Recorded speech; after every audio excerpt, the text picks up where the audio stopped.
Good morning. Good morning. Morning. Good morning. Good morning. You mean to wish me a good morning, or do you mean that it is a good morning whether I want it or not? Please go away. Let me scream for the love of God.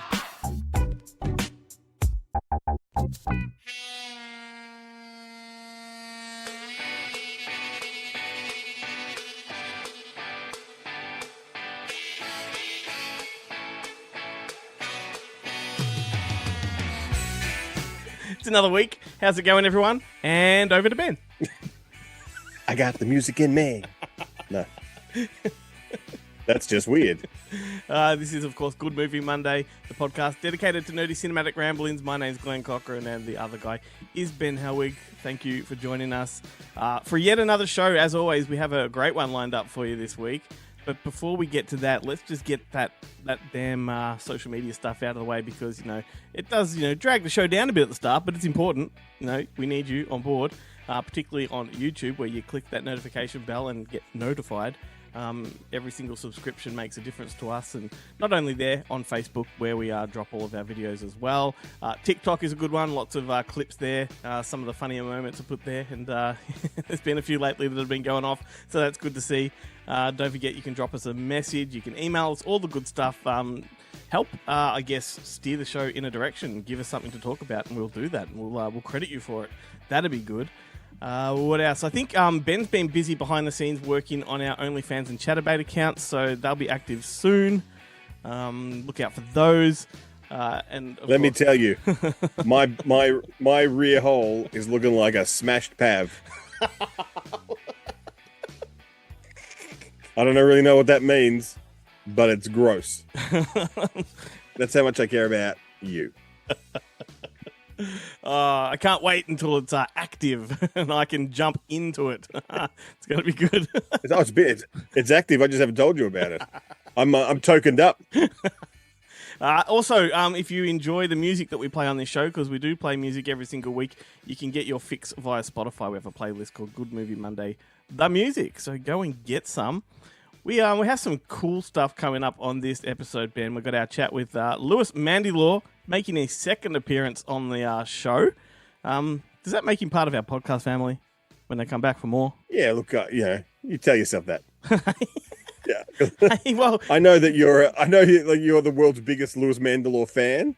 So, somehow convincing yourself that you're good friends with him is a big part of your social development. I got invited to dinner by him. I know it was a throwaway invite and he didn't mean it, but I'll take it. And Damn of course, straight. You and I are going to have to play that Mandylor challenge, the Costa versus Lewis. That'll be we should do a whole episode on that. Get both the brothers on the show. Let them duke it out. Yeah, like they should be if they remade the Long Riders. I'd insist that the Mandylors are in there. His new movie is called Hellhound, and that is out on DVD now, so you can go and watch it. I love this movie. I'll talk a little bit about it when that interview comes up. But also, Jarrett Gunn, with his weekly physical media update, is going to be along. This is a really awesome segment for collectors. Anyone who is interested in what the latest releases are on 4K particularly and Blu-ray, then Jarrett's your man. He's got you covered and talks about all the special features and different technical specs are on those, and it's a very, very cool thing that we do on the show. I'm gonna say, if you're into DVDs, keep walking. Keep walking. This isn't the show for you. Unless you want Hellhound with Lewis Mandylor, and then this is the show for you. Our good friends from Kentucky in America, the Boneheads from Bonehead Weekly, will be along to drop in and I guess do a little bit of what they do. Their Kentucky twang, bit of a swig of the bourbon and talk about. I think they're talking about toilets in movies on this particular segment, so that'll be interesting. Oh, I love a good toilet. I know, maybe, in movies. Maybe we can talk about that in a little bit as well. And of course, we do have our regular recommendations at the end of the show. And I must say, the triumphant return of Terrific TV Tuesday.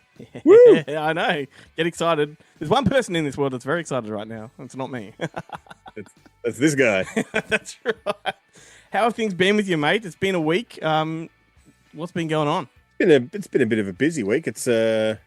It's deadline week for work, and we're getting the word out about our new film Grafted, which has just started its who just released the trailer in the old New Zealand Mm-hmm. that we will talk about with Jared because Jared cut it and I made him say it. He was trying to sneak by under the radar there, but I wouldn't let him get away without giving him the credit that he's due. What else has been going on apart from my car alternator failing on a night out and leaving me stranded in the middle of Doncaster while waiting 3 hours for the RACV and the tow truck, which was a great little adventure. It was my very own after hours, which Jared also talks about a bit later. Never a toilet when you need one either. No, that was, let me tell you, twice this week where I've had to avail myself of the street toilet. And it is not my preferred place of going. I know it's against the law and it's disgusting. But if you do it on grass, it's okay. It absorbs what it needs to absorb. I saw this great video this week actually last week of teenagers like sewer surfing through like stormwater drains on rubber rafts and stuff. And now I've got this image of you just pissing in the gutter. Yeah. Coming down on them. Yeah, I'm definitely pissing upstream. So if they drink it downstream, they're in trouble. That's right. The thing that's amazing, I've been overseas on numerous occasions to a couple of the biggest cities in the world.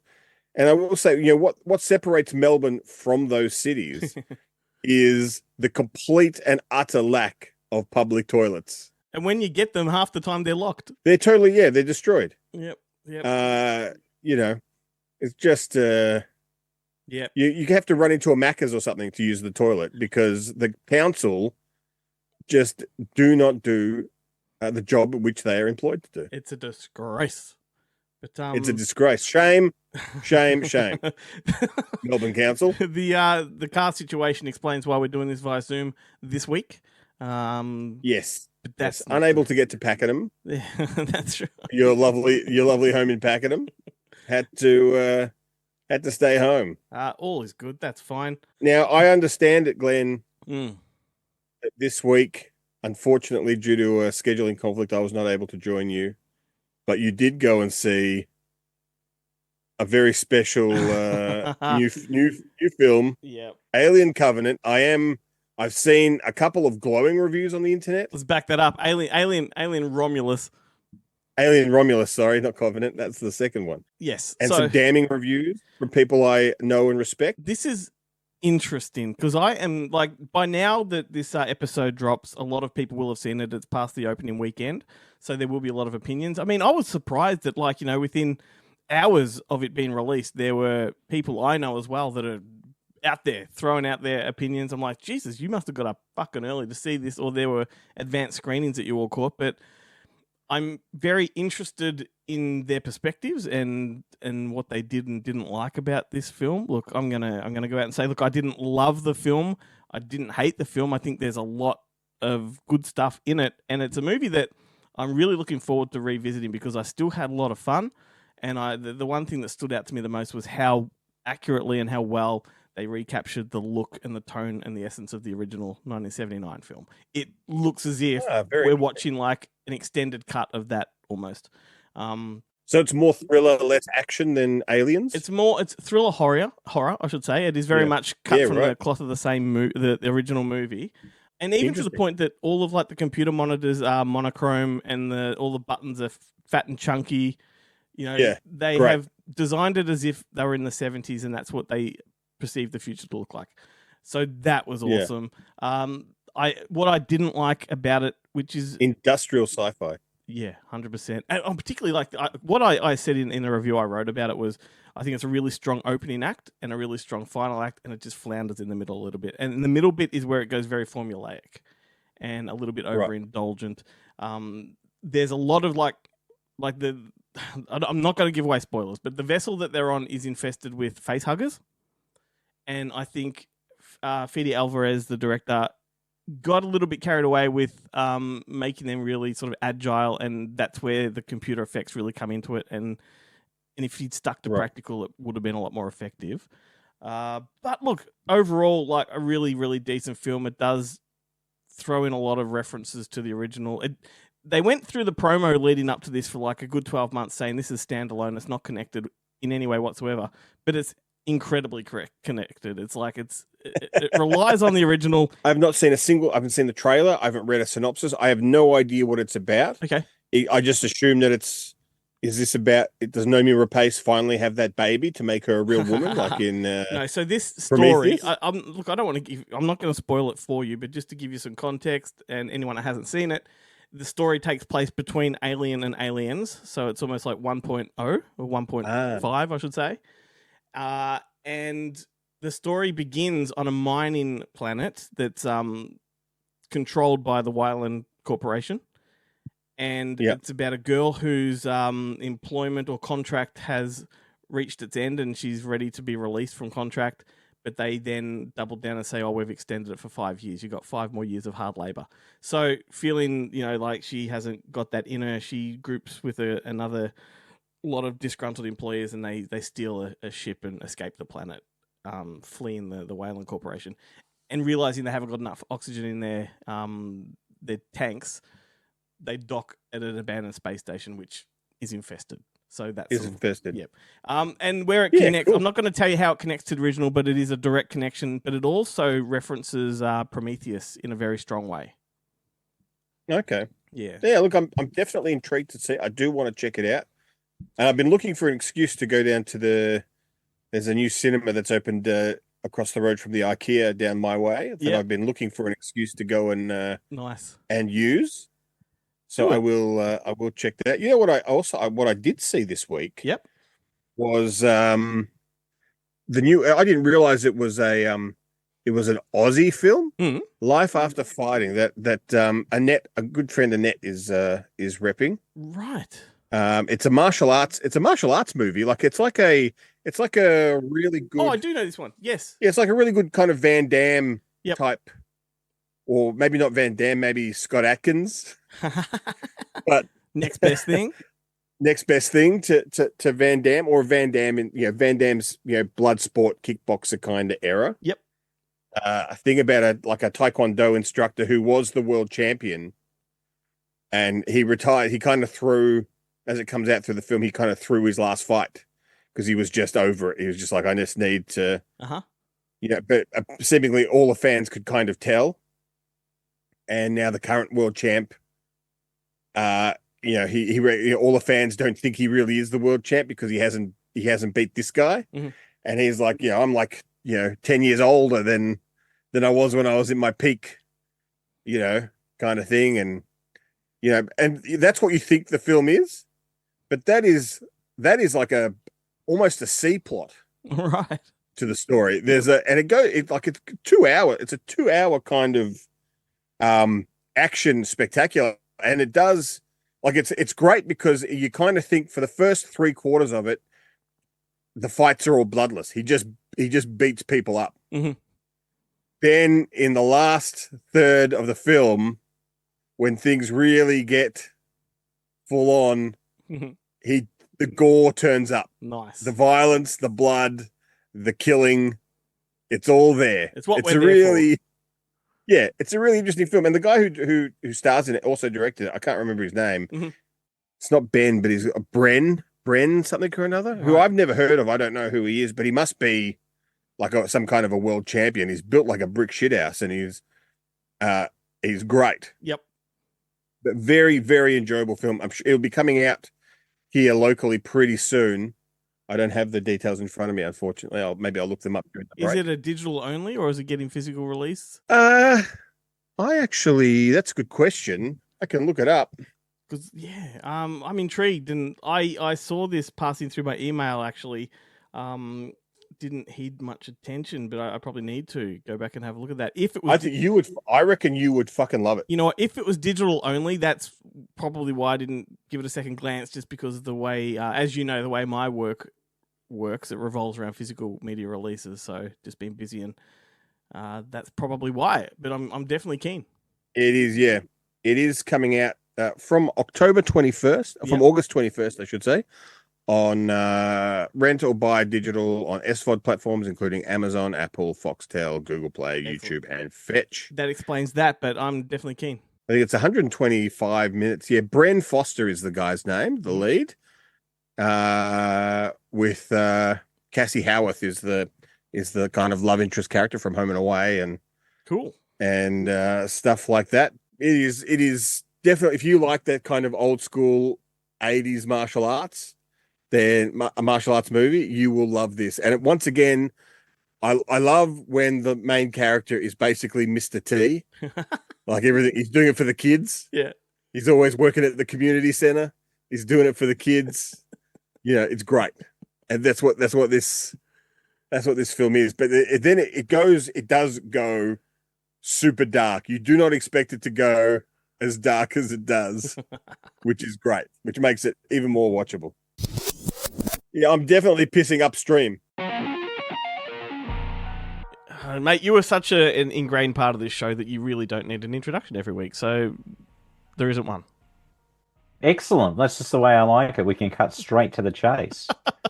I like that he says that as if that's not written down on his computer, that's not an intro that he's written down. I don't. And then he goes, but I was actually expecting you to introduce yourself. Well, I'm Jarrett, because I no doubt this has come with some sort of prelude, and we know why we're here. If you've tuned in before, you know why I'm here. I'm here to push the physical media. It's a healthy addiction, and you might have a cupboard full of discs, but you can hide your shame. Look You at you don't have to looking go out in after the public and talk newbies. about it. Oh well, I like to give people a bit of a heads up. Look, I heard physical media is having a revival. Ben, that sounds like a backhanded criticism to me. It's the golden age of physical media, as I keep saying at the moment. It's ridiculous. This is to what the slashers were, from 78 through to 84 right now. We're seeing such an influx of titles coming out in 4K that you never thought would happen, including this little number, Steel Magnolias. Yes, I did decide to upgrade from DVD to 4K, and I'm pretty sure I said on a previous segment I wouldn't, but I did. And this film doesn't need it, but it does have an Atmos track, which blows my mind because there's so many more deserving films. But the fact is, Sony are pretty good at doing these kind of releases. And yeah, I didn't intend to pick this up, but it was $35. And, it's such a great cast. I can't wait to revisit. Plus, it's got the TV pilot on there as well. Cool. So, They should, when it's got stuff like that, it's pretty much a given that I'll buy it. They should rebrand that to Still Magnificent. Yeah, exactly. No doubt it's due for one of these, what do they call it, DI makeover movies. Yeah, but we won't even touch on that. Although, admittedly, I've not checked out the Snow White trailer as yet, but I've been seeing it do the rounds, and it wasn't like one of these things where everyone's slagging it or anything. It seems to be drumming up some genuine excitement, which is something I didn't anticipate, considering we thought that Disney were going to bury this thing. Well, it's because they've clearly taken it right back to the original roots. Like, it looks like it's Scaled just it back, an actual honest remake, and it's not going to take any new liberties or anything like that. Probably spent a lot of money to retool that film. So, yeah, hopefully it has some degree of success. But I'll wish it well when Disney come back to Australia and start releasing physical media again. 100%. I love seeing these posts on social media where I saw one recently, a JB post, where it was a bunch of catalog 4Ks that are coming out. And the comment section was just bombarded by people going, "When's Aliens coming out in 4K?" And then you get one white knight of the form that comes in and goes, "Disney left Australia back in da da da da da." But anyway, Disney come back. Anyway, let's talk about distributors that are actually in our local marketplace and releasing titles, including Roadshow, who are releasing from the Warner catalog a title that you're no doubt very excited about. You may even have a copy behind you somewhere, or maybe they didn't send it out to you that fast, despite the fact that it has already dropped in the US. And I always find it a sin when an Australian film's released locally after its US release. It's Furiosa, a Mad Max saga. It's coming out on 4K, Blu-ray and DVD. I'm sure it's embargoed, so maybe they're not slipping it out. No, I've got it. It's in the other room, though. Oh, it is? Oh, well, there you go. Well, just don't be showing it on camera, because we don't want to let, the viewers know. The listeners, that's fine. But anyway, that one's coming out, and it's got like 4 featurettes and an hour-long documentary on it as well. So I guess that's as much as you need to know. And let's face it, they're not going to do a double dip. They might put it in another steelbook. They are doing a box set. I mean, there is a steelbook, but it's a cash cow. And knowing Warner Roadshow, they don't like revisiting the Mad Max films that often. When they do, they just repack them. So yeah, this is as good as it's going to get. So if you're excited for Mad Max, pick it up. 4K Blu-ray both had Dolby Atmos. So jump on it. I will have to check this one out myself. I have still not seen I it, cannot but I wait to will. rewatch it. I will watch it on a stream. Stream it in 4K with Atmos before committing and laying down some I cash loved because I it. have not revisited Fury Road since seeing it theatrically, but I Hey, do and have it on Ben the collection enjoyed it there. more than Fury Road, so I know that was A one of lot the more. selling points. When Ben says something like that, my ears prick up and I go, oh, maybe I'll have to check it out. and what On that note, oh, which yeah, no go. doubt you're talking about this in the program if you haven't already, you're probably talking about it later. And I know Ben wasn't at this screening because he was playing trivia with me in Brunswick. Alien Romulus, I did say the other night at trivia when you were at that session, I said, yeah, look, I don't know if I'm going to go and see it theatrically. And I bought a ticket.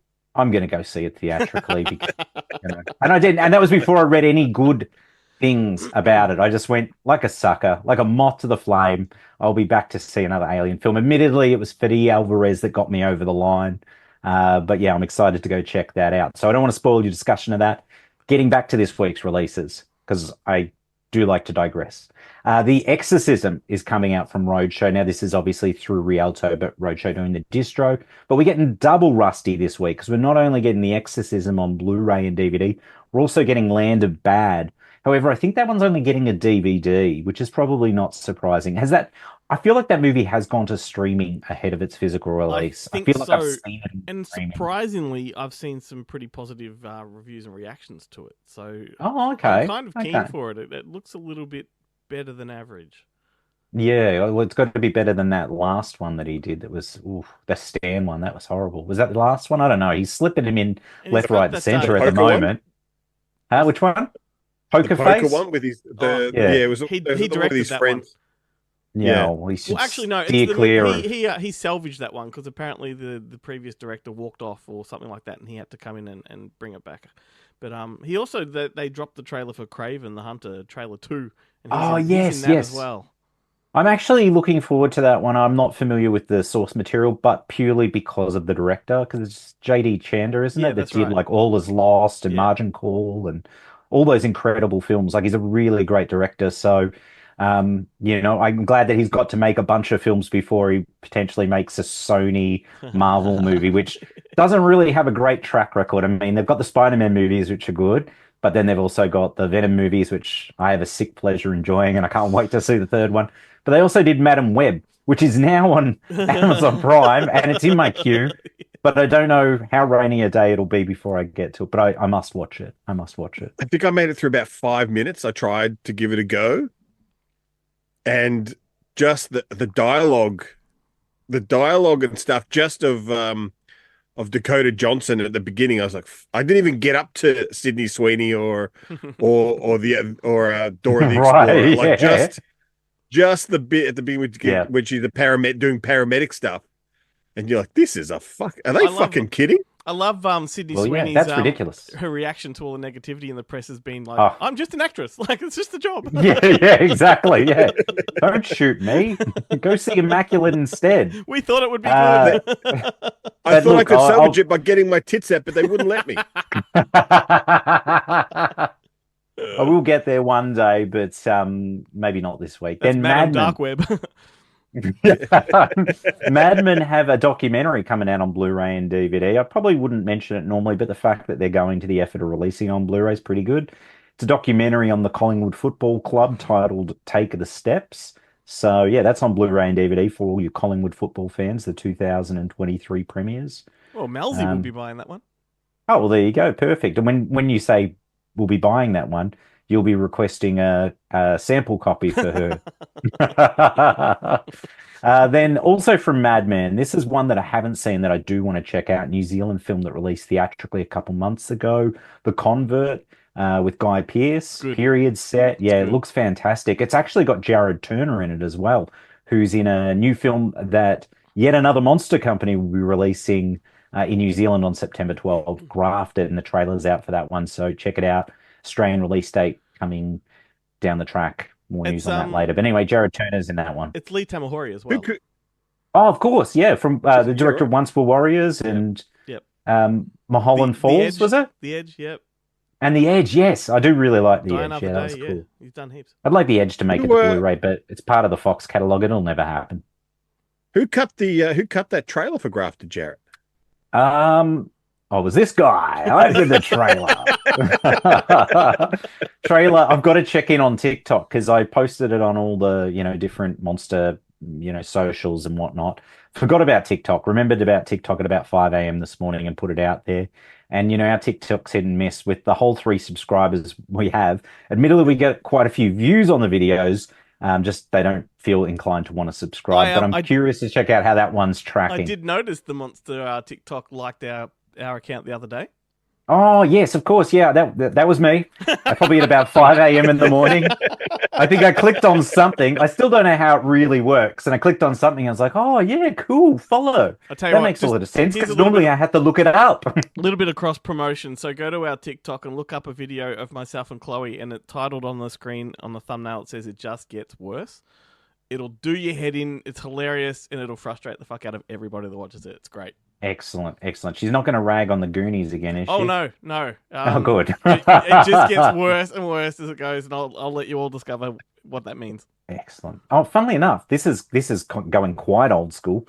I finally watched the Criterion Collection release of The Princess Bride the other night, and God, it looked phenomenal and it was fantastic. And I can't remember what the argument was back in the day, but I think it stemmed from Chloe. Was it that we didn't think it was a romantic film? No, she didn't believe it was a comedy. Oh, she didn't. Yeah, I mean, it's hilarious. It's as hilarious as it's romantic and action-packed. It's a great film. She's come around. Inconceivable.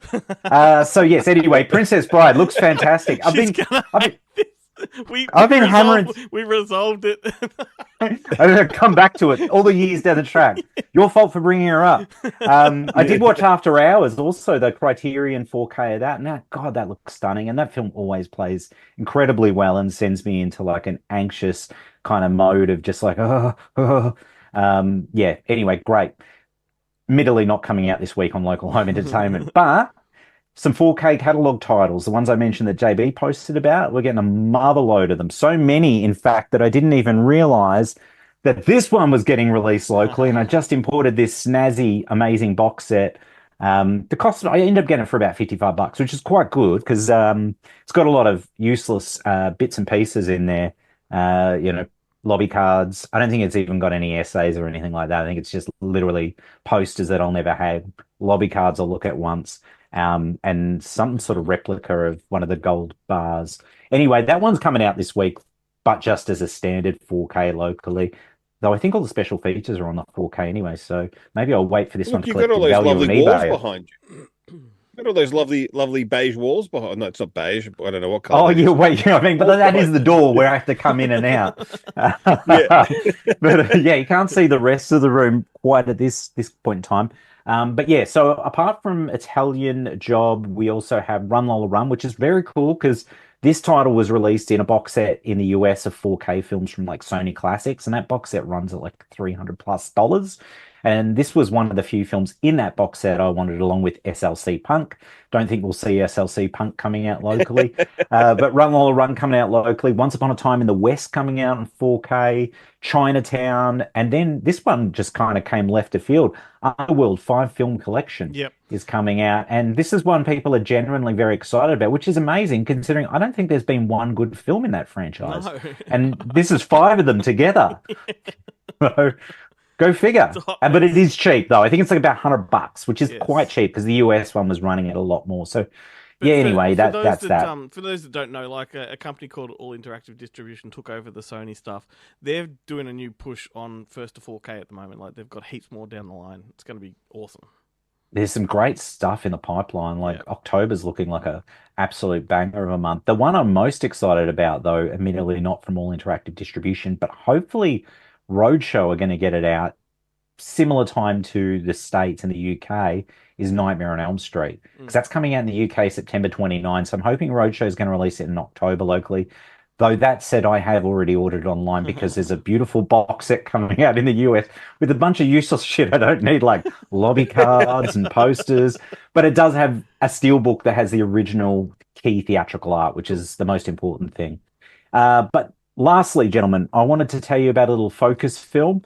and it's this one here, Revenge of the Blood Beast. Now, this is a co-release between Raro Video and Radiance in the UK. It's a limited edition. It's, I think, about 3,000 units. I don't know if that means that once this one that's got a booklet in it runs out, they'll just do a standard, or whether it's 3,000 across the board. But this is a really cool film directed by Michael Reeves, who you might know from Witchfinder General and The Sorcerers. He was a really talented writer-director, but unfortunately passed when he was 26. I think it was a drug overdose, unfortunately. Always takes the good ones. But he was an incredible filmmaker. This is his first feature as a director, and it's just as cheeky as it is a horror film, and equally as sort of versed in, light humor and horror as the latter films. Like, I mean, there's a really cheeky sensibility that's almost like kind of like that Eli Roth sort of sensibility, where you still get the horror, but it delivers, that element of comedy. I'm talking about mainly Cabin Fever and Hostel, not so much about Borderlands, which I believe is so bad that it's not even good. I've heard nothing good about this movie whatsoever. No, I can't wait to see it. Did you do a review, an interview with Eli Roth or anybody? No, I don't imagine Roadshow did any publicity there for was this. none They literally whatsoever. did no marketing. We didn't even have production notes to work off. Yeah, well, there you go. Yeah, because it pretty much popped up on the theater sites coming on this date, and I went, "Is it really though?" Because we've seen no marketing, and then Well, it was out. Tommy, the writing wasn't on the wall. Like, this movie had been going through a hellish production for years. Like, it just Absolutely, didn't look like it was absolutely, ever and going to get made. I think case in point being, if you're making a video game adaptation in this day and age, I think you should have learnt by now, stay faithful to the franchise, even if it's a new story within that universe. Cast people that, how much backlash have they had about Bella Ramsey with, The Last of Us? A lot of people didn't think she looked the part, but then everyone's happy that she plays the part really well. But surely we're not still in a world where Christopher Lambert's being cast as Raiden, in Mortal Kombat in the 95. We're in this world where we're doing things that are similar to the games. Anyway, clearly, yeah, Jamie Lee Curtis's character, she's playing a character that's apparently 26 in the gaming franchise, and she's, I think, early 60s. Yeah, I don't know. Anyway, it looked like a whole lot of bad. I saw the trailer before Deadpool. I hadn't even watched the trailer online, and they played the trailer before Deadpool, and all I could think was, God, that just looks like an absolute mess. It looks like Guardians of the Galaxy, but done on an Albert Pune budget, but with none of the charm. It just looked terrible. And apparently it cost $120 million to make. And I also read one review that said they've done the impossible task of making something look so cheap on an incredibly high budget. And at this stage, I believe it's made less than $8 million at the US box office off the back of a $120 million budget. Wow. And it may be the greatest financial disaster of all time when it comes to film. And this film's not going to be that movie that in 10 years people are going, no, Waterworld's actually really rad. They were just really unkind to it on release, which is true. Waterworld is really, really rad. But anyway, sorry, 100% what will digressing. happen- Revenge of the Blood Beast. Go, Ben. I was going to say 100% guaranteed what will happen outside of this time right now. On any official release, you will never be able to refer to it as a flop. They'll just whitewash it completely on any subsequent release of that film. For as long as they need to release it, and then it'll just go into hiding, and then people will be like, oh man, it wasn't that bad. I wouldn't mind seeing it again. It's really hard to find. You just got to contextualize it. Yeah, exactly. You just got to be prepared to be disappointed, basically.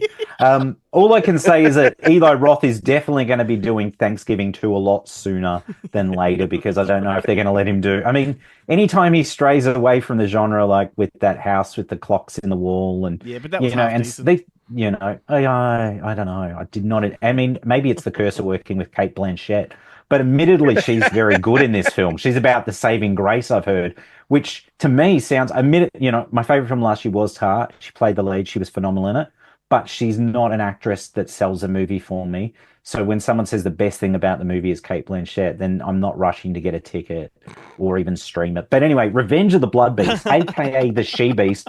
The story goes, a newlywed couple, they're traveling and they stop in a small village. Unfortunately, they get in a little car wreck.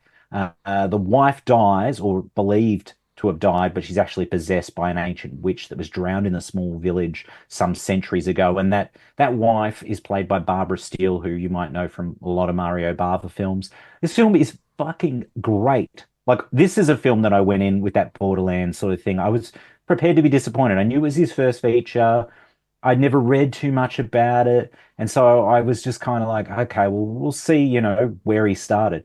It was great. I mean, it's funny, and it's genuinely funny. It's got this nice balance of humor. Oh my God, there's some really crazy stuff. What year is this? I think it's 67. No, 1966. There's some crazy shit in this movie that I can't believe they got away with at the time, that I don't even want to spoil because it just comes out of nowhere. But yeah, I really dug it. And I kept saying to Danny when I was watching, I was like, this is really good. I think she was on a computer at the time, so she didn't appreciate it quite as much as I did. But I think I said, I'm going to loan this to your dad because I think he's going to like it too. Yeah, Revenge of the Blood Beast. Like I said, there's only 3,000 of these going around, so maybe get on board and get a copy now. Ben's right on popping it into my car. Straight onto Rare Waves to go and grab a copy. Although maybe it's available at Dead End DVD. I don't know. I did get it from I did pre-order it from Rare Waves in the UK. But anyway, great film. That's my recommendation. Recent release too. Just came out in July. So no doubt there's probably 2,300 units left. So get on it in the near future. Add to cart. Now there's 2,699 copies. You know what the other thing that's sitting in my cart is currently on Amazon, which is it's got a re-release. Speaking of video game Gregory's Girl. No, although I got that on 4K in the cupboard of shame. I picked that up on 4K from Dead End DVD, funnily enough. Oh, there you go. It's in my cupboard of shame. But I don't know if you know this, but a couple of years ago they crowdfunded a Bud Spencer, Terence Hill video game. Yes. And it kind of came and then disappeared almost immediately. Yeah, because it was only for the I didn't hear about the crowdfunding campaign until it was over. Yeah, until it got, and it made like something like 2,000% more than the crowdfunder thing. That's phenomenal. But in Germany, on PlayStation 4, they have actually released this game now. Out to the general public, and it is sitting in my account. So this will get my that free shipping. My Prime thing up to the free shipping. Prime international shipping. Perfect. I mean, Ben, you are gonna love this movie. Like, honestly, I 100% know you're gonna love it because it is. Fuck, there's some great scenes in this movie. On a whole, it's fantastic. But yeah, geez, I think you're really gonna like it. We should play this at Monster Fest. We should be doing this at Monster Fest. This is what the people need to see. The game, the game is actually called Slaps and Beans. I just want to put that out there. But you got to admit, the average gamer is going to be like, "Who the fuck is Bud Spencer?" Yeah, totally. Hey, it's the guy from Pieces. But literally, like the video of the game is you can play Terence Hill or Bud Spencer, but when you play Bud Spencer, all you do is slap people with your giant meaty hands. Yeah, that's amazing. I guess a platform scroller kind of thing. Oh, awesome! Yeah, old school. Yeah, slapping guy. See, that's with phenomenal. His big meaty paws. But so now they're both in my cart, and we'll come back next year and see if you purchase them. So I'll come back next week and I'll add another one to your cart so we can get it right up there. Because sometimes, even if you meet a minimum delivery requirement to get free shipping, you're like, but I need to get it to 3 items. Just 3. 3's the number. 3 items and I'll place the order. Yeah. Yes, there's a sequel. I thought that was the case. Well, now you've got 3 items. Now I've got 3 items. You'll have to do the pre-order. But why don't I have? Where's what's the name gone? This is thrilling for everybody. Where's bloody Beast anyone gone? Listening isn't getting the enjoyment of watching Ben on the computer trying to place an order and the items in his cart disappearing. Do screen share so at least the YouTube and TikTok audience get to have a look.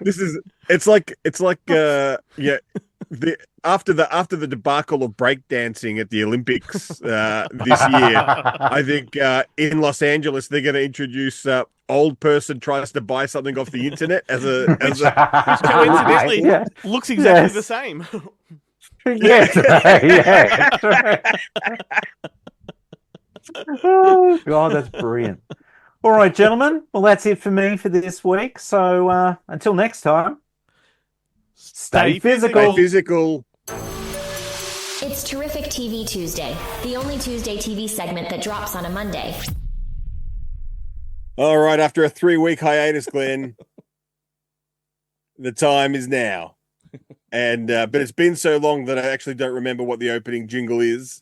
So I'm not going to repeat it. Or what I've watched. So if you're at home and you're playing the drinking game, the Terrific TV Tuesday drinking game, you got to stay dry. I'm sorry. I apologize in advance for that. But you would think that it's been 3 weeks, so I would have watched a lot of TV in that period of time, and you would be incorrect, sir. Well, that's because you've been too busy with your MIF pass. That's right. So many films at MIF, but also I've been like, I think we covered it last week. I did mention, I use it as my recommendation because what I have been watching is Prime Suspect. Yeah. And Prime Suspect, each episode is an hour and a half. Yep. And each season there's 2 episodes. So it's a 3-hour watch. And I think I'm up to season 5 now. Or you'll be getting into the 6 episode kind of stuff soon. They extend. Yeah, it. I'm at the one I'm up to now is the one where she's got the Bosnian slave, the sex trafficking ring. Yeah. With the Bosnians and stuff. Yeah. And it's what's interesting about it though is like I was like, this is like a the Guard reunion because Mark Strong is in it and Liam Cunningham. Yep. Both who are in the Guard. The funny thing is, and although they do reference it, I was worried that they'd forgot that Mark Strong is like, was a DI in season 2. Oh yeah. And this one, he's her boss. And he actually references it. He's like, I used to work for her, and now I'm a boss. So yeah, nice. Things are pretty good for me. Because I will say, look, the one downside to this show, and it does come across if you binge them, is that the formula is the same across the board. Like everyone under her hates her guts because she wants to do it her way, and they want to do it their way, and she's their boss. So she's fuck ruthless. off. And everyone above her hates her because they want her to do it their way. And they want to just sweep things under the rug. She refuses to do that. And they're constantly threatening to fire her. Yeah. They're constantly, it's just kind of a non-stop kind of thing, but it's always. Yeah. And in between all of that, she's sinking her sorrows in a glass of scotch or whiskey. Oh yeah, she's drinking like a fish. She's having abortions. She's quitting cigarettes and smoking on the side. She's sleeping with corrupt officers and what a great wartime character. photographers. And what a great character. Yeah, she's really going for it. Now she's basically just a troubleshooter now for the Metropolitan Police. Although in the last season I watched, they set her up to the north of England, where they're all like, we don't need anyone from the Met telling us how to do our job.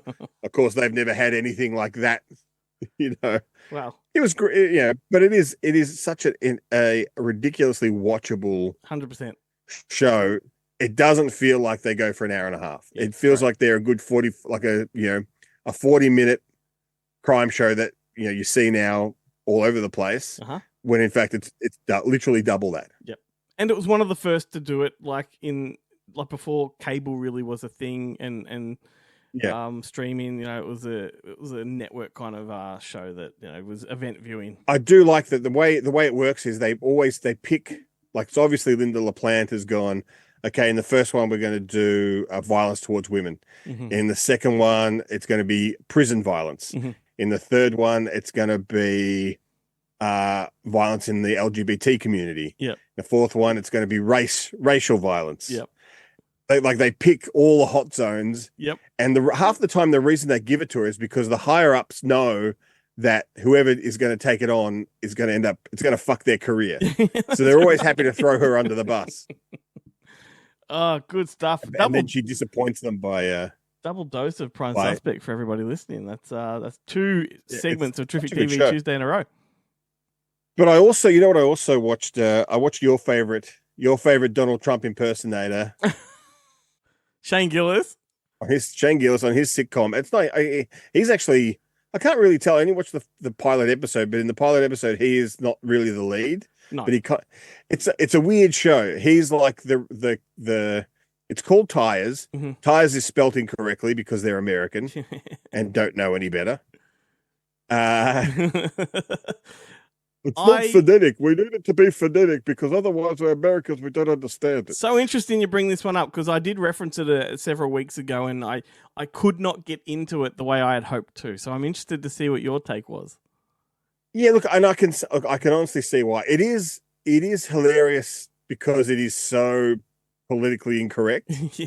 But that is it's almost like cringe comedy now, I know. which is very, very entertaining. Yeah, well, as you know, like I'm a massive, massive fan of Kill Tony, and that's where sort of Shane Gillis shines, and that whole brand of politically incorrect stuff. So I had high hopes for this because there's a lot of other players in the show that are on that sort of comedy circuit as well, and I'd hoped that it had struck more of a chord. I felt like it was just playing it.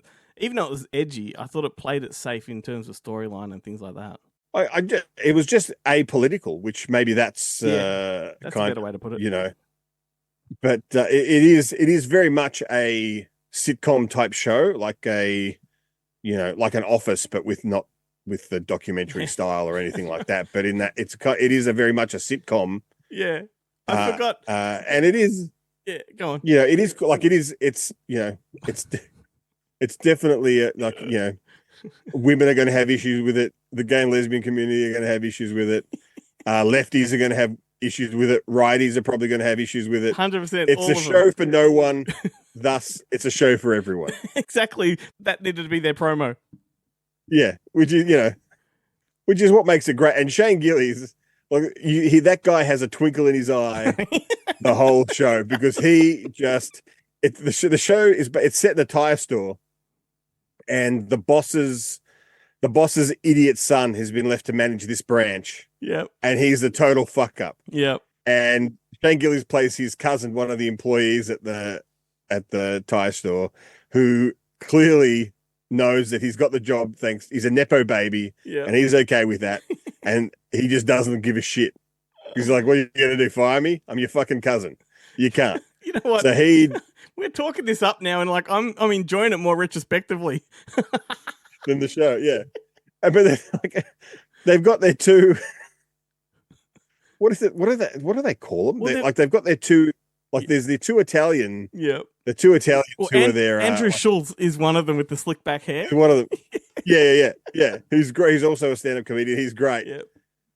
But what do they call them? The Wogs or the Wops? The Wops, I think. Something politically incorrect.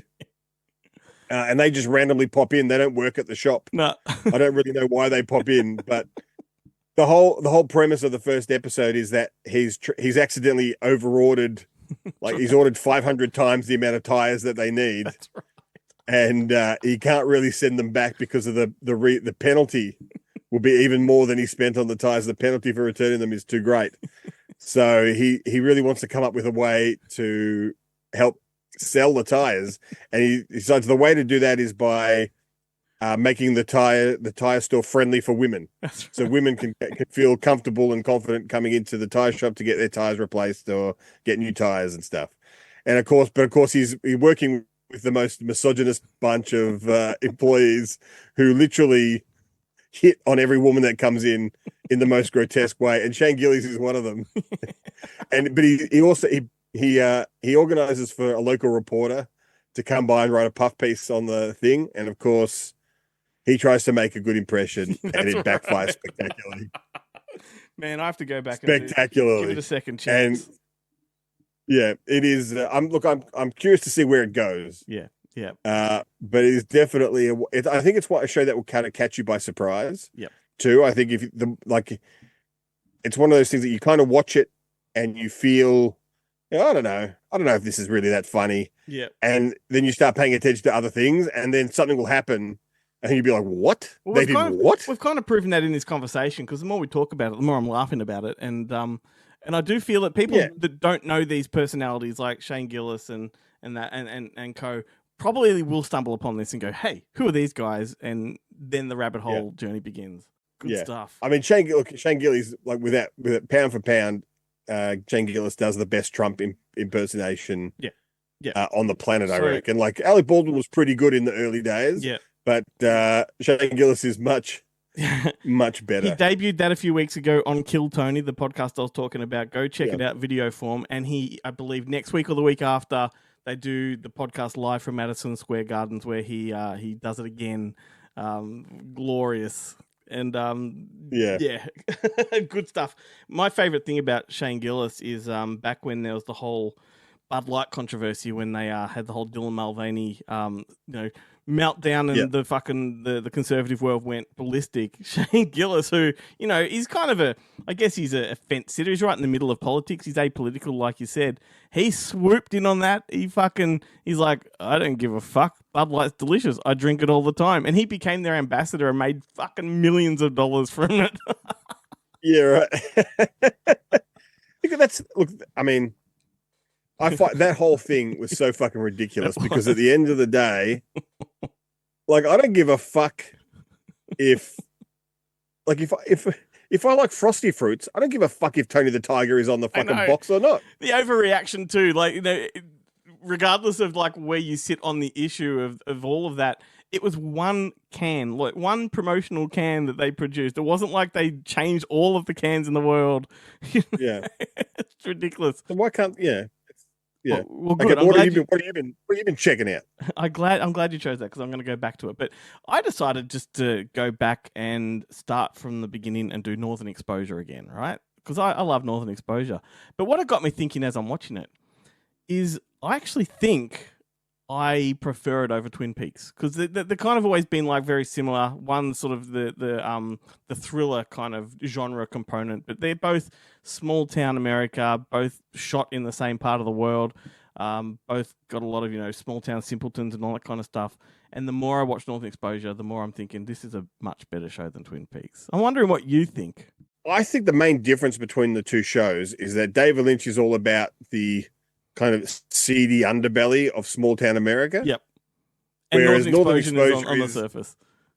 Yeah, he's like, they're not that deep. They're just dumb. That's right. It's they're just quirky. If you've ever seen the beginning of David Lynch's Blue Velvet, where it's all picket fences and sprinklers, that's kind of Northern Exposure. And Twin Peaks is when it goes underground and you see all the worms wriggling in the dirt. That's Twin Peaks. Yeah, like you find out that the radio DJ is also a serial killer, and that's right. Maggie moonlights as a prostitute. Like all of that stuff where you're like, maybe Maggie's just flies a plane in Northern Exposure. 100%. And so I wish Jenny Turner had been a prostitute.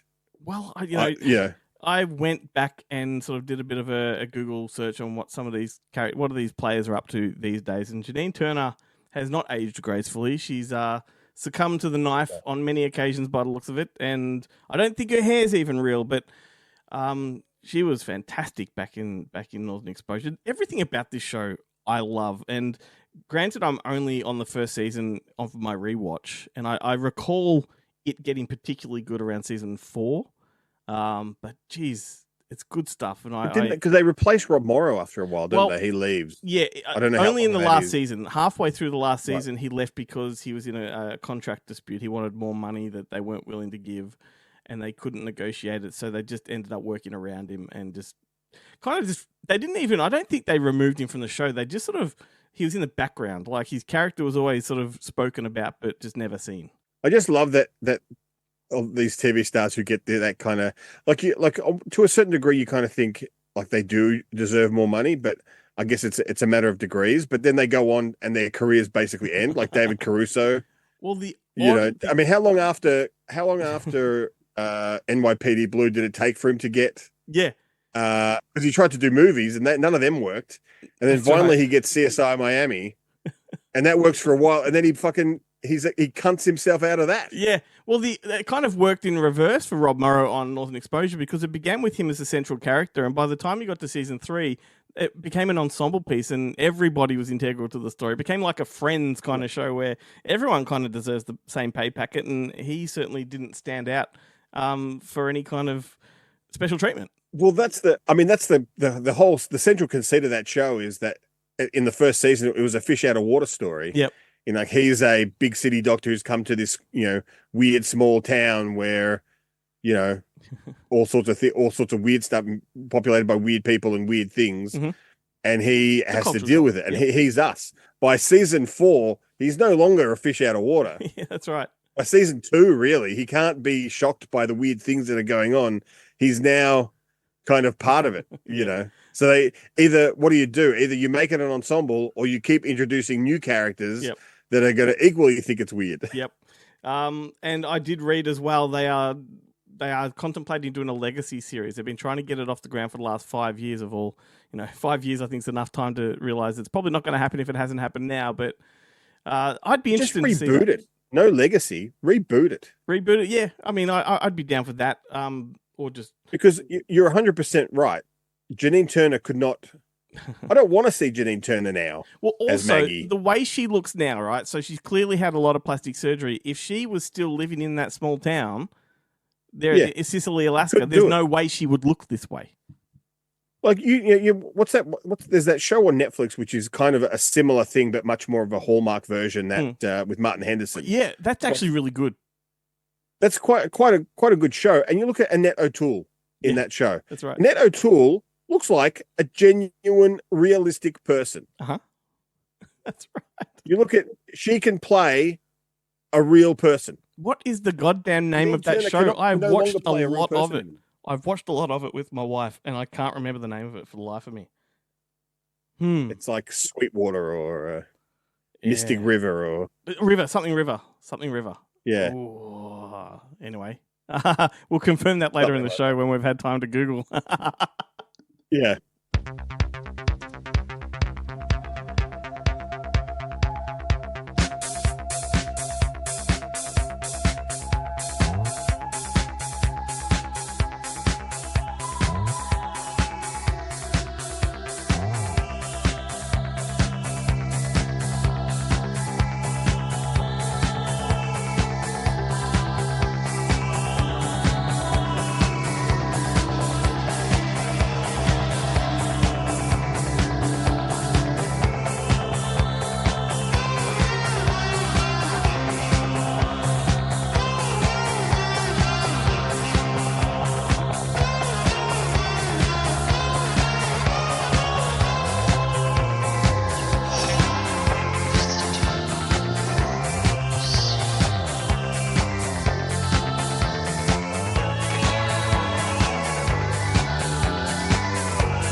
That's the Coral Sea from the soundtrack to Avenging Angel by Split Enz, that song. Mate, the Angel series, like we spoke about one of the Angel films for a little bit. When was it? A couple of weeks ago. And it really inspired me to go and revisit. I thought it was. I don't think we talked about it. I think you watched that Ty West video where he talks about how. Oh, maybe we talked about when we were talking about Maxine. Yeah, perhaps. Because he was talking about how it inspired. Either way, you and I sort of had Angel on the tips of our tongue for a few weeks, and so I went back and I watched the original again. Like that's just obviously fucking classic. But Avenging Angel, I don't think I have seen it before. I thought I had, but when I watched it, I'm like, nah, this is fresh to me. So I went back and watched it, and what? Wow, bizarre. This is a fucking weird, wonderful, batshit crazy, fucking mental movie. Yeah, look, as it turns out, like I've owned Angel, all the Angels on VHS, all 4 Angels on VHS. I own the 3 on DVD and now the 3 on Blu-ray. And I can tell you, should a 4K be released, I will be upgrading to 4K. But I had only ever watched Angel. I am jealous as all fuck that you have that many because I don't own any of them, and I need. Actually, I tell a lie. I'd seen Angel and I'd seen Angel 4, which is. Angel 4. And I actually, when we released Angel, because that's. In the end, that's why I saw it back in like 2012 or something. We put it out on DVD, and I commissioned John Harrison to write a comparison piece, of all 4 Angel films. Did I do that for the release, or did I do it for a? At one point, I was trying to start up a fanzine. Yep. And the fanzine, the theme of the first issue was. Movies where women go undercover as cops, and go undercover as prostitutes or strippers. Yep. Talking about all of those movies, and of course the Angel films fit right into that category, along with other classics like Stripped to Kill. But have you ever seen so many fucking batshit crazy characters in one film? Like, it's so odd. In Avenging Angel, either 1 or 2. Like, because number 3 is a bit more straight shooting than the first 2, but one. Look, Angel 3, which I actually watched it today. Yep. Which I hadn't seen before, and look, it is a little bit more by the numbers. Funnily enough, I mean, it's directed by Tom DeSimone, who, aside from also directing things like Reform School Girls, and stuff, and if you watch the film, you will see a poster of Reform School Girls in the. In Angel's, it's Angel's house, but in her friend's house that she stays. But he also directed a lot of pornography. And pound for pound in Angel 3, there is a lot more. Yeah, there's a lot more boobs. There is, particularly in the opening act. If I recall, the first 15 minutes is full of them. Yeah, no, that carries throughout the film. Like. The opening scene at Angel 3 is like she's actually working as a press photographer. It's remarkable how it changes. So in the first film, Angel is an honor student by day, prostitute by night. Yep. But then the conceit is that the police detective from the first one that kind of takes her under his wing, helps her get out of the street life.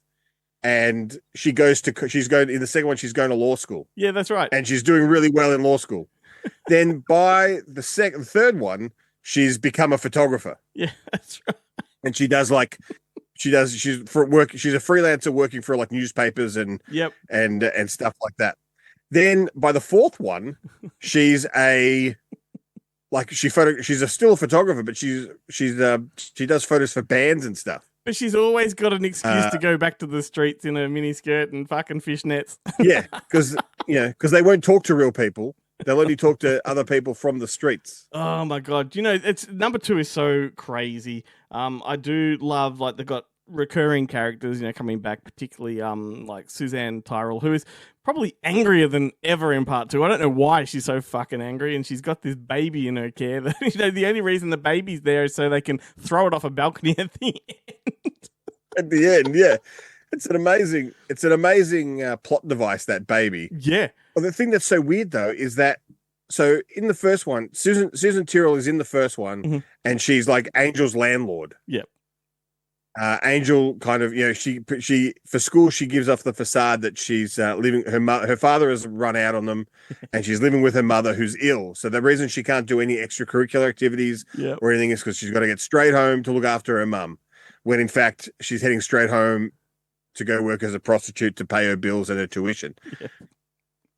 And the second one, when she goes back to the streets after the conceit of the second one is that the police lieutenant comes to visit her at law school, then goes back and during an undercover sting is killed by a bunch of gun thugs, which is a fucking like it's such a weird film because the opening 5 minutes of her at university, and I'm pretty sure it goes for 5 minutes. You're like, it's a very kind of standard kind of 80s Hollywood kind of movie. Yep.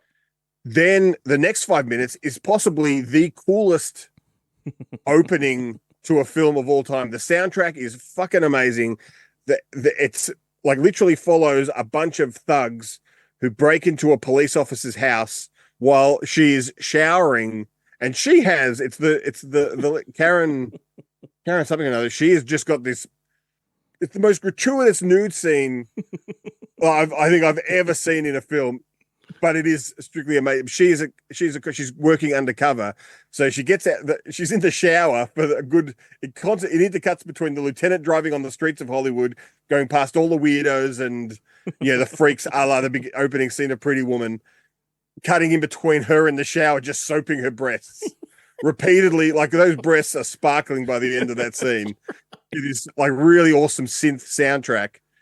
Then the gun thugs break into her house, blow away her parents, because when you're an undercover cop, you've got to live at home. You can't live by yourself. It's just too much trouble. You're still living at home on a police salary. You can't afford to live in Los Angeles. It just doesn't make any sense.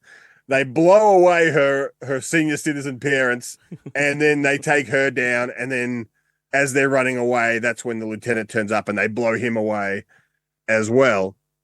This is literally all in the opening 10 minutes of that film.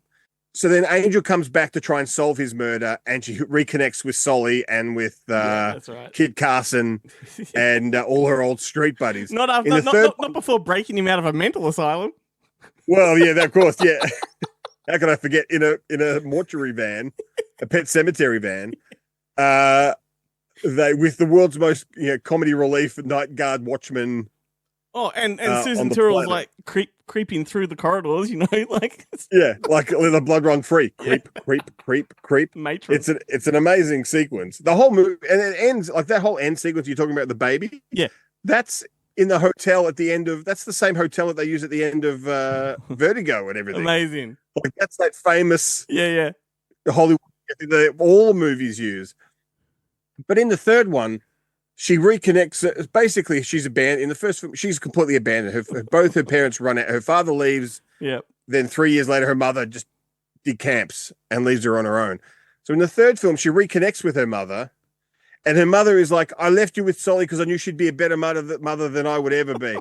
Solly is literally just the landlady of the flea pit hotel that she lives in. She is not looking after Angel at all. Not only that, like the dialogue with this reunion between mother and daughter is so like it pivots from like how could you leave me to like I've never forgotten you. Like it's just such a weird bonding moment that happens within 30 seconds. But then also like the salt in the wound for Angel is she gets a call from her mum to say my other daughter's missing and I'm never going to see her again and all this kind of stuff. Yeah. Will you help me find this sister? Like I never gave a shit about you for 14 years, but help me find the sister you never knew.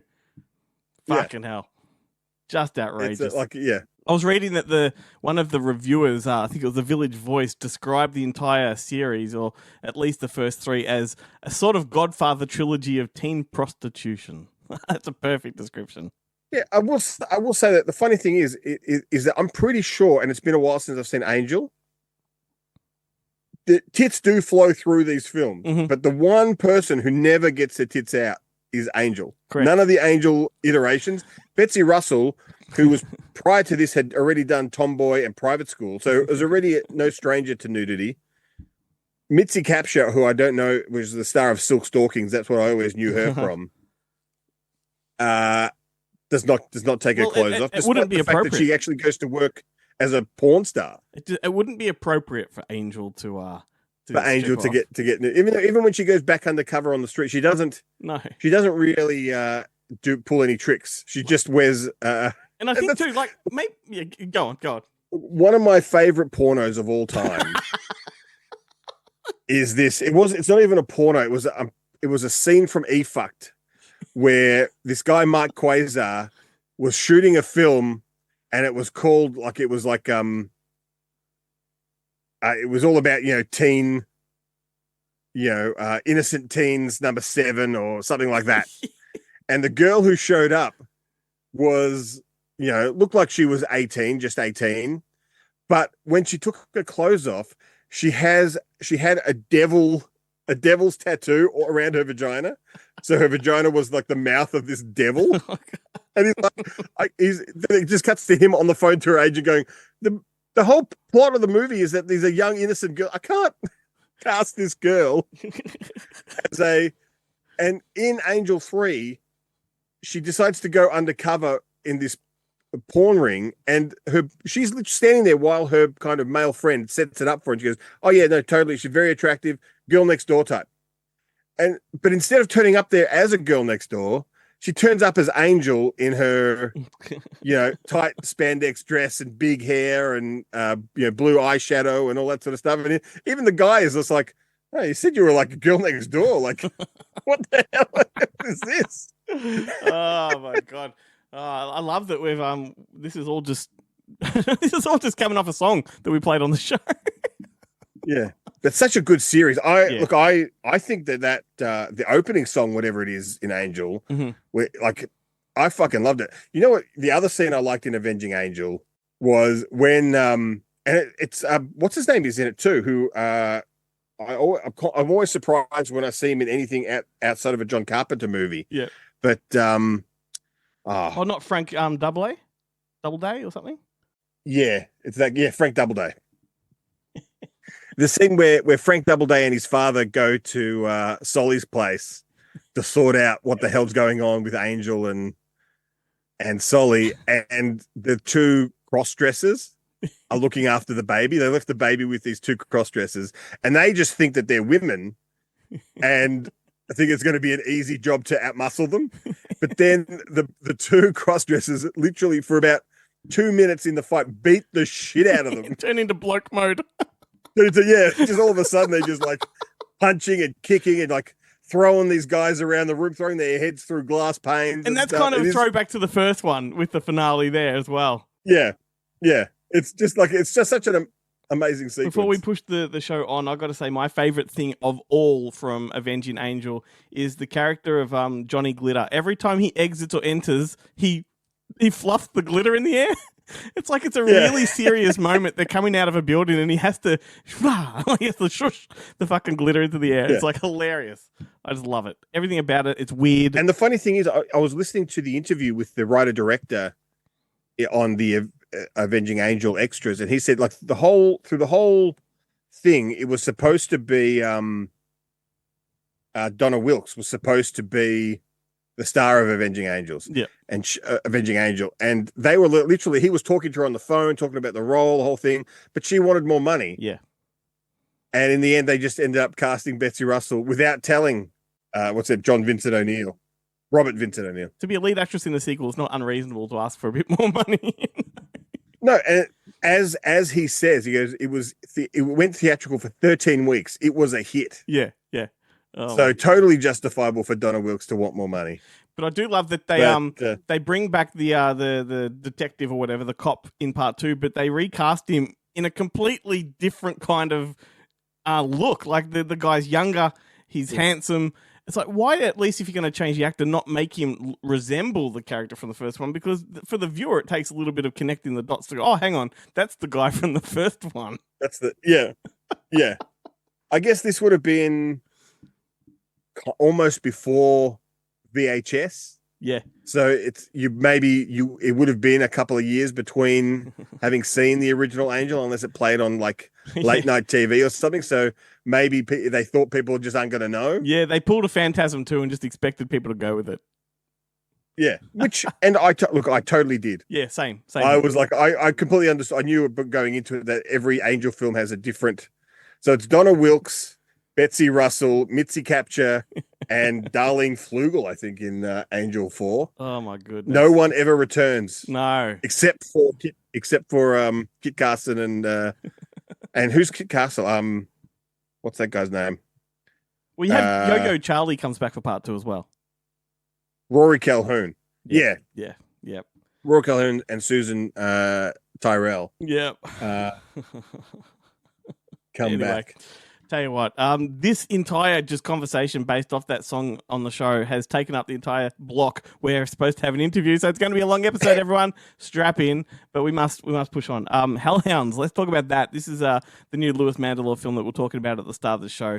I've described it as kind of in the vein of John Wick, and I even say in the interview, I think I've said a few times on socials, I like this more than I like the last couple of John Wick sequels. Have you had a chance to catch this one yet? No, you did ask me to watch it, and I did mean to, but I just too many angels, mate. Too many angels. Not get the time. Yeah, I watched the 3 Angel films, and I was at MIF pretty much for the entire weekend, so I just did not get a chance to watch anything when you weren't pissing in public, other than the Angel films and Prime Suspect. Yeah, that's right. Anyway, like I said, this is Lewis's second appearance on the show. He's a great chat. I think you're going to enjoy this one. A genuine bloke, no bullshit with him. He just pulls no punches, and as you'll hear, he has a few things to say. It's fantastic. Yeah, go on. Oh, did you ask him about the offer while you were talking to him? Did you bring it up just in? No, I did not. But there's a few other things to be said in this chat. Enjoy it, and like I said, Hellhound is out now on DVD. Please consider giving it a look. Go just watch the trailer alone, and if you're not sold on that, then you probably won't be. But it's fantastic. And then straight after that, we've got the Boneheads. How are you, buddy? I'm good. It's good to meet again. I won't take up too much of your time. I know you're busy. All right, buddy. You got it, man. Yeah, I'm actually in production in the Philippines, and I'm about to have a little lunch, but I've got this 5-10 minutes, so I hope my phone doesn't die. So let's get into it. All buddy. right, cool. How are you doing? And sorry for the delay, man. It's been nuts. Not a problem. Not a problem. Good to be chatting again. You're in the Philippines. Are you shooting something exciting? Yeah, I am indeed. I'm shooting a World War II action film called Death March with one and only Scott Atkins, my good pal, and we're hoping to make something real special here, man. Amazing. It's the first time I'm sharing it with the world, by the way. No one knows, but now exclusive. Holy shit. We're here. Holy shit! Yeah, it's an exclusive, all right. Buddy. You and Scott Atkins, like you've done a few things. Didn't you just make a Skyline movie together? We did, yeah. Liam O'Donnell was the director. I played a role. Scott was one of the leads with Iko Weiss. Great cast. Che Vega and then some. Yeah, just great. So much exciting stuff. It was a great time. There is no shortage of and all in Asia. Funny enough, yeah, I've done a lot of it in Asia the last 3-4 years. It's been crazy. Amazing.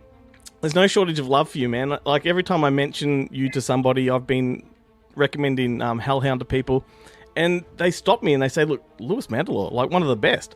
And these are people that had no idea, like would know your work as well as they do.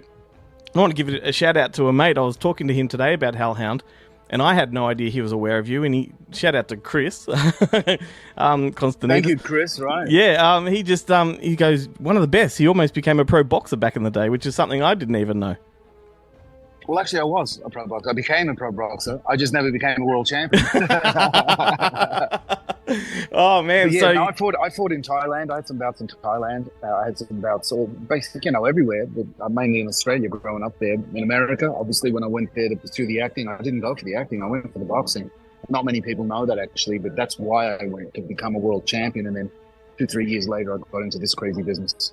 Amazing. That makes Hellhound. So good on Chris. Thank you, Chris. Wherever you are, God bless you, buddy. Yeah, that makes Hellhound all the more powerful.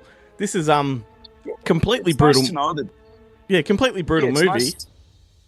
It is, and it's nice to know. Sorry to interrupt. Last thing I'll say on this note, and I'll let you go, buddy. But it's good to know that people start to recognize my body of work. Because to be honest, for years I thought, I was just flying under the radar, and it's really nice. The last couple of years, people starting to recognize the effort and the work ethic and the quality. So I'm thrilled. Feel like you've built a real sort of it's almost like an underground following. Like people are really starting to rise up and champion what you do. But yeah, Hellhound is just so badass. What was the allure to this one for you? Because this is like, to be honest with you, if I'm not beating around the bush or blowing smoke up your ass, I think this is better than the last couple of sequels of John Wick. This is just an absolute brutal kick-ass No movie. way, man. What a great compliment. I mean, look, the Wicks are great because they're such big budgets and they're just great. But when you're talking about a minimal budget, I'm talking, you're making Wicks for 20, 30, 40, 50 million. We're doing it for $500,000, man. So thank you. And to everyone, we've got a great response with Hellhound and a few other ones I've done too. But for these lower tier budget movies, we're delivering and people are responding. And it's really, really great. We're savvy filmmakers. We're professionals. And we're putting together these lower tier budgets, building the budgets, by the way. But the outcome has been, it's been a great response. And like you just said, people are loving it. So really happy, man. And how it happened was I was doing a movie. I was directing the film in Thailand with my DP called Niccolo De La Fredo. He's amazing. He's doing this with us here in Mandylor right now with Scott. He said, a buddy of mine's got a script. We want to shoot something. I read it. I said, I really like this. So me, him, and his director, we have creative control over it. So between Josh, myself, and Niccolo, we made a really good film with no, the suits over us saying we don't like this, we don't like that. We had control over the edit, blah, blah, blah. And those are the results when sometimes studios that are do what they do. Amazing. There's so much great sort of choreography in this, and not just like regular choreography with fight sequences. There's like a dance between you and the camera in this one. Can you talk about like what kind of prep went into that? Because I feel like the cameraman deserves credit for being as much of a stuntman as you. Let me tell you, like I said, Niccolo, we've made 1, 2, 3, 4 or 5 movies together now, and he's just, to me, one of the best with action. He's not scared to get in the middle of it, get in the gutters, handheld, be upside down in the gutter in pouring rain. He's one of those cats, man. Yeah. And that's the cats I like to roll with, because I'm the same. We die for our art, literally. I mean, right now, buddy, I can't even move my neck just from doing stunts preparations. I'm not even in the movie. I'm directing, but I started doing it. But it's like you have that effort and you have that talent. So Nicola's great, got a lot of experience. He's worked a lot with a guy called Stephen Remy, who's here with us now in Thailand. He did Monkey Man. This just came out and he's getting some reps. So our crews are good, man. We can do whatever the big boys can do and better, man. That's it. And we're showing it and we're proving it, brother. Thank you. You are, man. I'm loving it. In this movie, the kills are next level. Like, this is some amazing stuff, particularly the final act when you're tussling on the floor with Ron. With these particular sequences in the script, because a lot of it feels like it was almost conceived in rehearsal or something. It feels like there's collaboration going on. Exactly. Well, it's written in the script, but between again the stunt crews that we have over there with Niccolo and with these great actors like Ron, I've made a few with Ron too. We get there and we build it. We privy them just like the big boys. So we spend time on the action. We don't just wing it. It's not just winging it. We spend time. The second thing is you get on these bigger sets, I do these bigger budgeted movies and there's all these rules and the actors are fucking weak and they're pussies. They want to get hit. Some of the stunt dudes don't want to take. I'm just calling it as it is today. I'm in a bad fucking mood. So with us, I say the groups that I'm rolling with and when I work, I want to go for it. After the fight with Ron, it took me 2 weeks to recover. Wow. I had the big cauliflower ear. My rib was almost broke. My hands, we go for it. We smash each other. And I'm sure that's why it looks real, because we're really not holding back, man.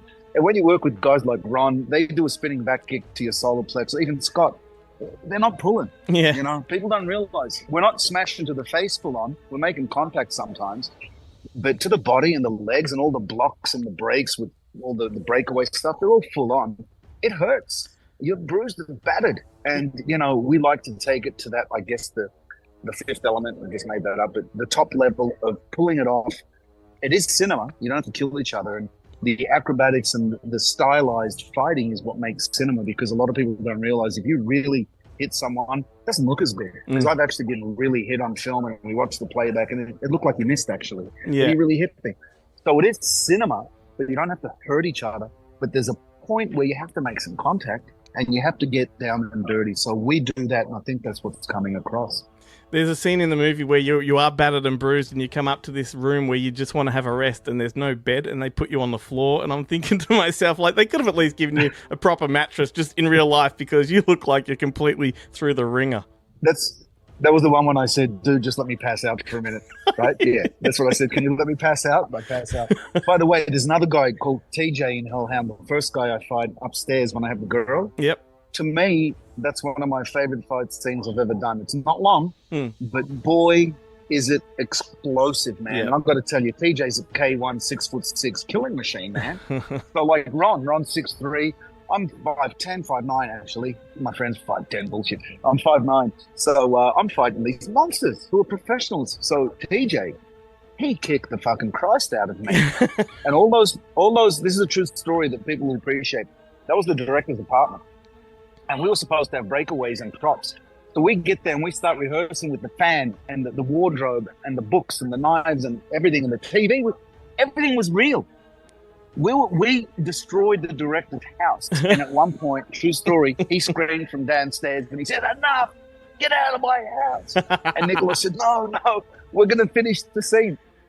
We broke his, we didn't plan on breaking everything, but me being a guest, I thought it was a location. I didn't know it was an apartment. I didn't know we were breaking his genuine furniture and his TVs and everything. So real TV, real fans, real war. The only prop was that last thing when I smash him in the head with a light. Yep. That was a prop. Yep.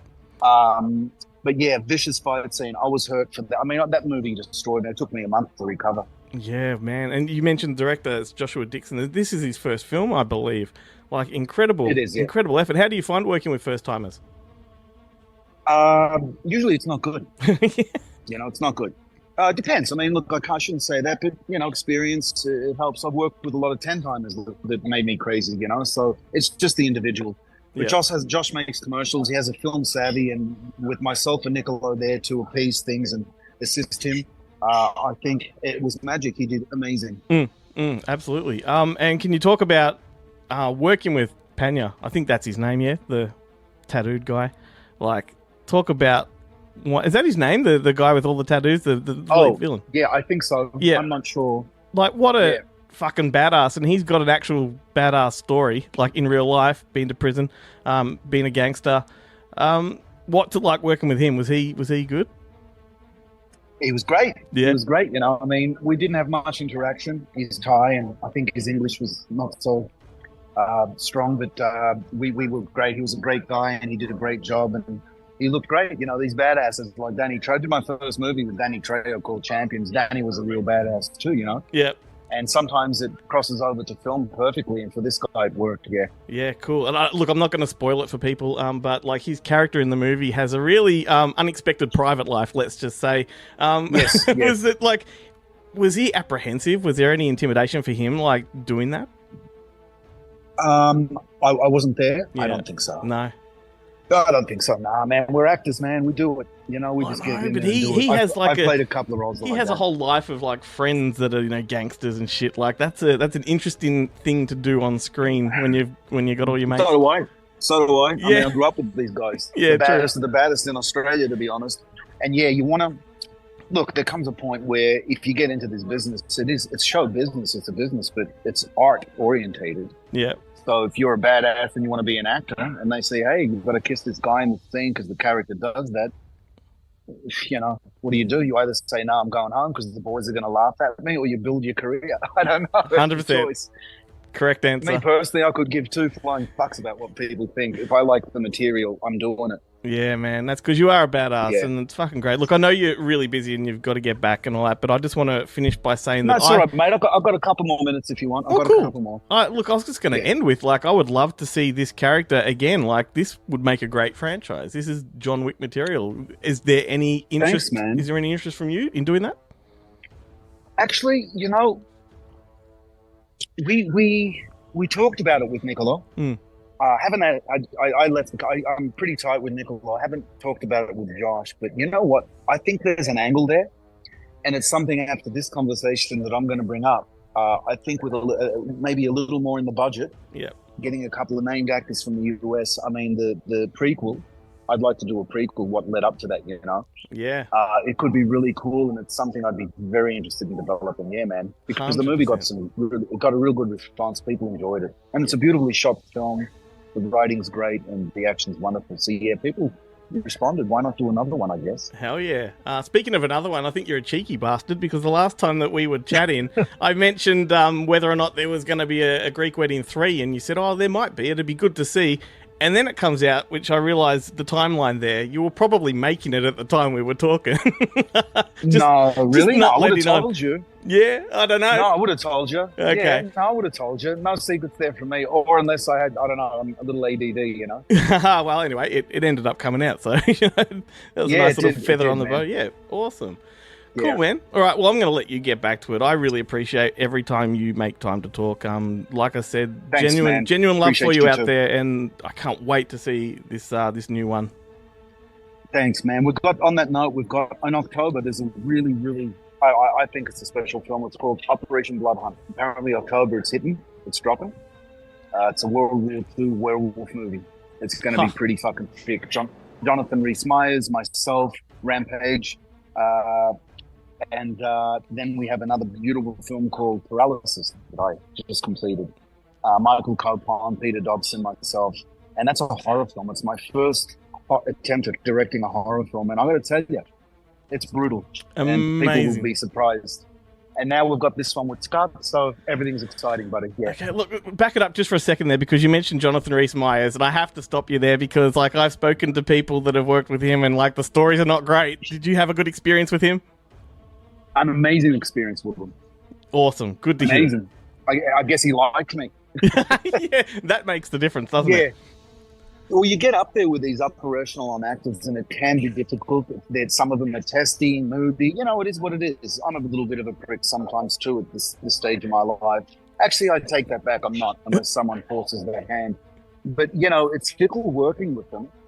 And all I can say for now is Jonathan was amazing. His performance was just amazing. He's just one of the best. And he's beautiful to look at, and I wish him the best, and I hope to work with him again, yeah. Awesome, man. Well, I wish you the best, and I hope you enjoy your lunch there, and look forward to chatting again. Oh, my Just God. arrived. My God. Yes. Spaghetti and meatballs. All right, buddy. God bless you, man. Yeah, and where are you at again, man? Yeah, I'm Where in are you Melbourne. at? I'm in Melbourne.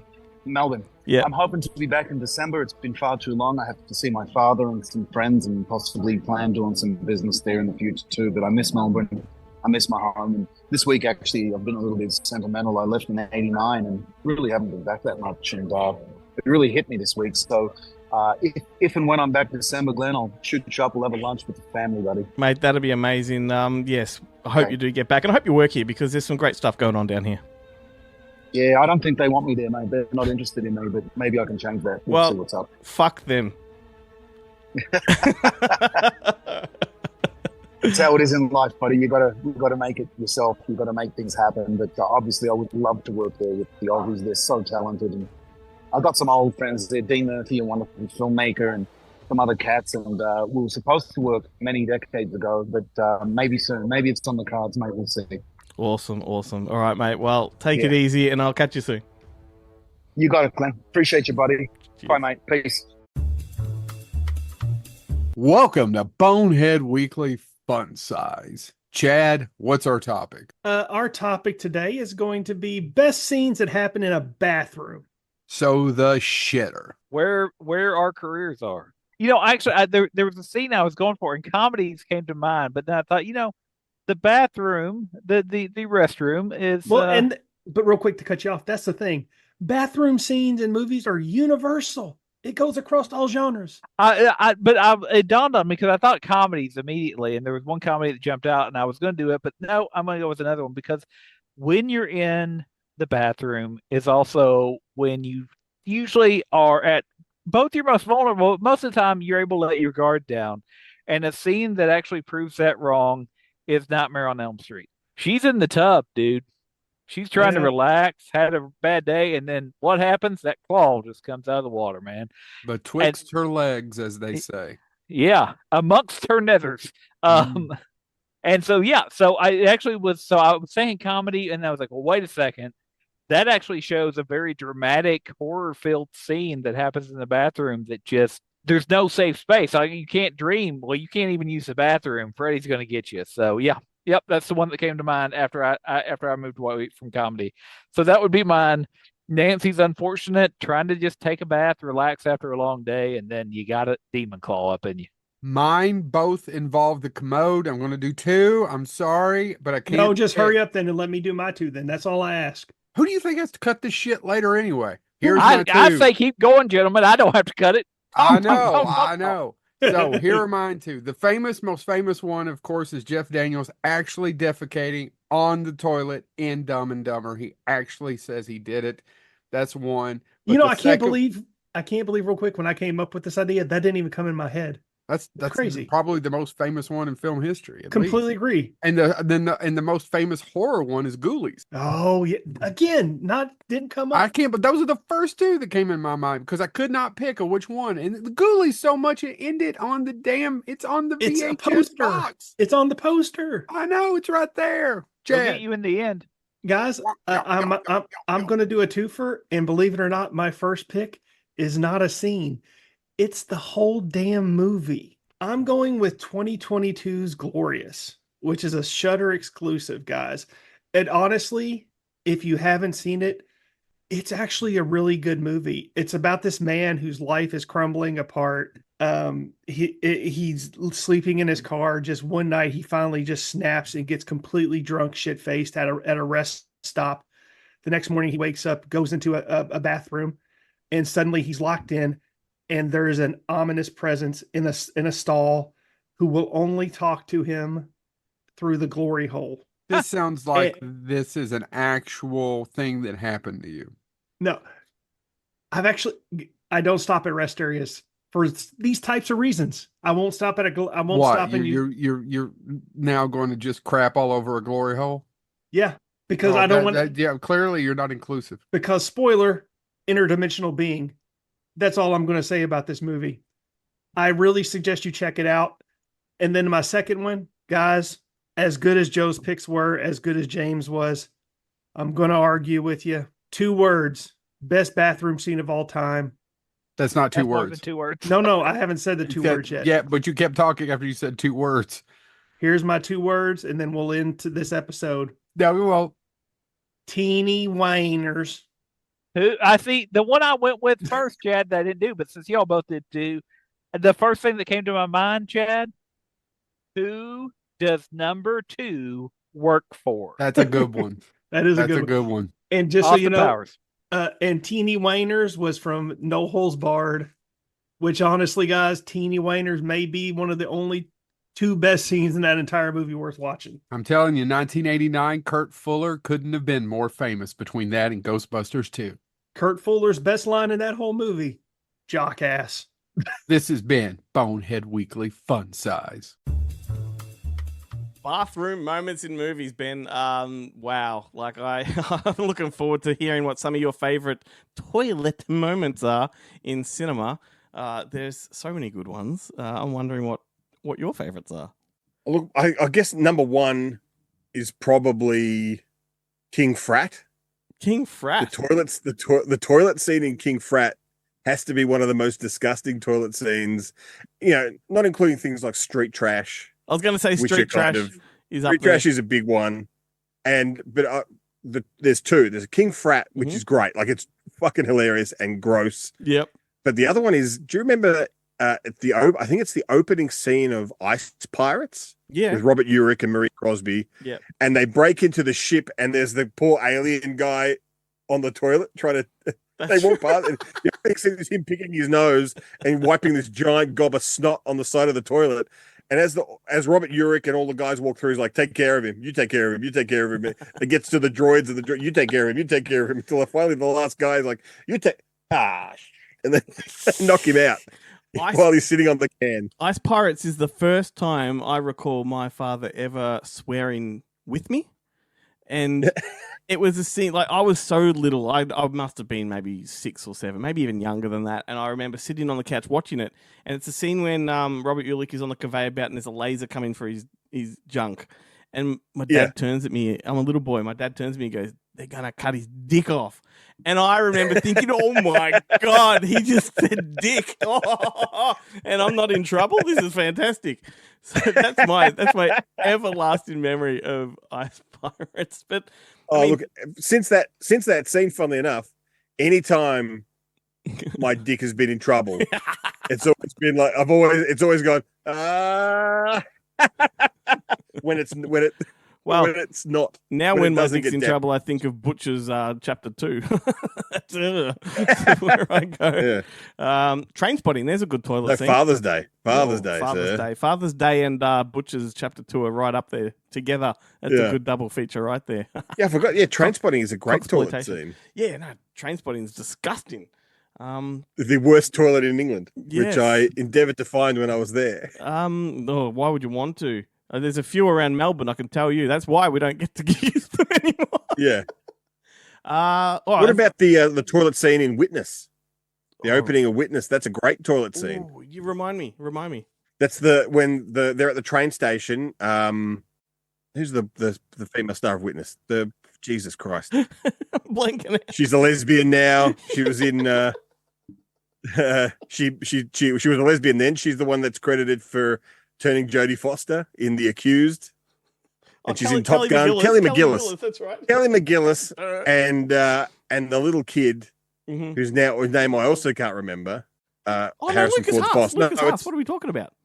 Lucas Haas. Yeah, Lucas Haas. They're in the train station, like Central Station, New York Central Station, and they're catching the train back to Amishland, and he has to go to the toilet. Mm-hmm. And while he's in the toilet, he sees Danny Glover and someone else come in, and then they basically kill this guy. Yeah, I remember now. In the toilet, and he's in the toilet hiding, and he puts his legs up on the chair and hides, and that's what the instigating incident for Witness. That is correct. I mean, that is good and all, but it does not compare to Battle Shits from Harold and Kumar. And I've always liked the guy taking a shit in Jurassic Park. That's a good toilet scene. That is a good toilet scene. Yeah, you never want to. Or what about? There's that whole movie. What's that? There's that German film about the guy who's stuck in the porta potty, and there's like a mad. There's a sniper or something outside, so he can't leave the toilet, or a mad bomber. I can't remember exactly what a great concept. The gist of the film was, but I'm pretty sure we played it. I think we played it at Monster Fest one year. It's the fucking porta potty version of Phone Booth. Yeah, 100%. Yeah, it's just stuck in the toilet. I love it. And Kenny's on the sniper rifle. Yeah. Well, anyway. That won't be shit on the wall, mate. Thank you to the Boneheads. That's a great conversation, that one. That's a good topic. Yeah, and I love that we could probably do a whole episode on that. I reckon that's a fun one. But you and I, whilst the Boneheads were doing their thing, we decided that we're going to push on with the show without recommendations because we just spent the last, half an hour recommending Angel. Yeah, you need to go out there right now and watch all 3 Angel films. Mm-hmm. Don't worry about the 4th one. That's okay. Yeah. We forgive you if you don't see that one. 1 and 2 are on Tubi. And I think number 3 is on YouTube if you can't, if you haven't got the funds to track down physical copies. They're easy to come by. Yeah, definitely check them out. There we go, mate. End of another show. A fun one. Definitely a fun one. What do we got to say? Go to our socials again. We're going to end with that.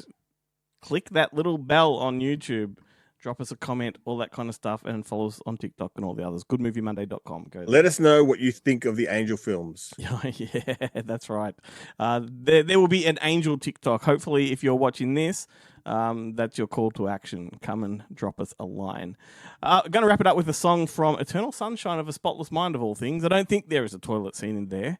But the song's called Something, and it's by the Willows, and it's a good one, which is why we're playing it.